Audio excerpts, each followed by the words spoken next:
Now students इस question को देखिए, उसने बोला P Q is a tangent drawn from external point P to a circle with centre O. ये देखिए, ये एक सर्कल है इस तरीके से हमारे पास, ठीक है, और इस सर्कल का सेंटर क्या है हमारे पास, ओ। ये देखिए, इसका सेंटर ओ है, करेक्ट।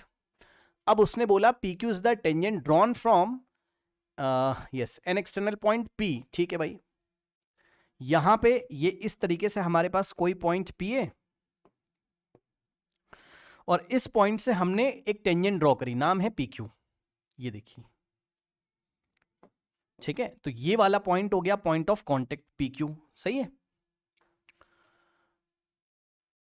फिर बोल रहा है Q O R is a diameter of the circle, है ना, मतलब क्यू ओ आर डायमीटर का मतलब क्या होगा, क्यू आर स्ट्रेट लाइन होगी, ये देखिए इस तरीके से क्यू ओ आर, तो आर यहां कहीं आएगा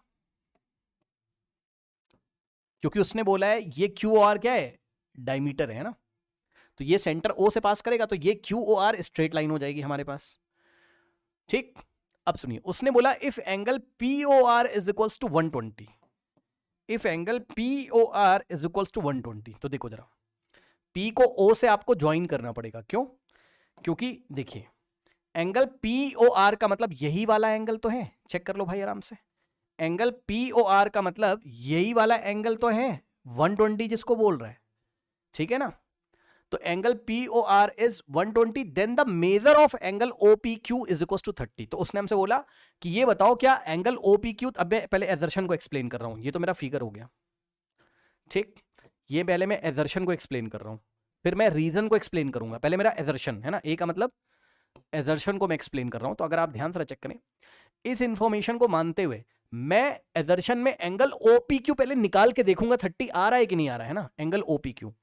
तो देखो एंगल ओ पी क्यू निकालिए, कैसे निकालोगे, ये 90 हो जाएगा, क्यों, क्योंकि ओ क्यू क्या है, रेडियस, और पी क्यू टेंजेंट, 90 बन जाएगा ये वाला एंगल, आपको पता है रेडियस और टेंजेंट के बीच का एंगल 90।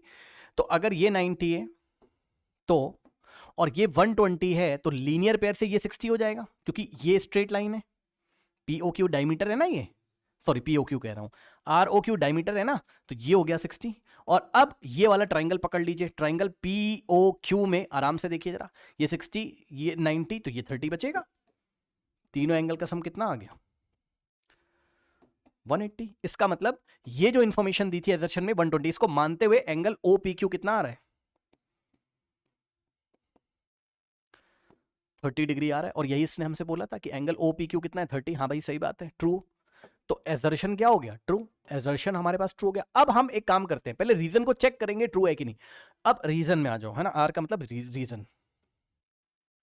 तो देखिए उसने हमसे बोला, रीजन में फिगर तो यही रहेगा, ठीक है, उसने हमसे बोला in triangle P O Q, ये देखिए पी पी ओ क्यू है ना, ये देखो ये वाले ट्राइंगल में उसने बोला एंगल पी ओ क्यू 60 है, एंगल पी ओ क्यू ये वाला अगर 60 हम ले लें, जो कि सही बात, मतलब समझ रहे हो ना, अगर हम ये 60 ले लें तो क्या ये सही बात है, हाँ बिल्कुल सही बात है, ट्रू है, आ ही रहा है, देखो ना यहां से देख लो ना, ये 60 तो है क्योंकि ये 120 एजर्शन बोल रहा था, मतलब मोटा मोटी बात ये है कि ये ट्रू है, ये ट्रू लग रहा है आपको। अब आप ये चेक करो कि क्या ये रीजन एजर्शन को एक्सप्लेन कर देगा, क्या ये रीजन एजर्शन को एक्सप्लेन कर देगा, चेक करो।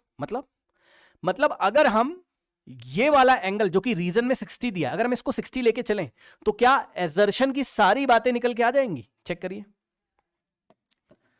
अगर हम इसको 60 ले लें तो ये 120 हो जाएगा, अच्छा ये फिगर तो यही रहेगा, तो ये तो 90 है ही, ठीक। फिर इस ट्राइंगल में एंगल सम प्रॉपर्टी लगाओगे तो ये 30 आ जाएगा, सही बात है, यानी कि रीजन ने एजर्शन को भी सेटिस्फाई कर दिया।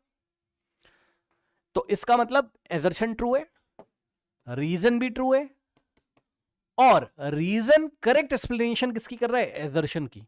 इसका मतलब assertion is true, reason is true, and both assertion reason true and reason is the correct explanation of assertion. Option A is the correct answer again. चलिए अब हम चलते हैं नेक्स्ट क्वेश्चन की तरफ।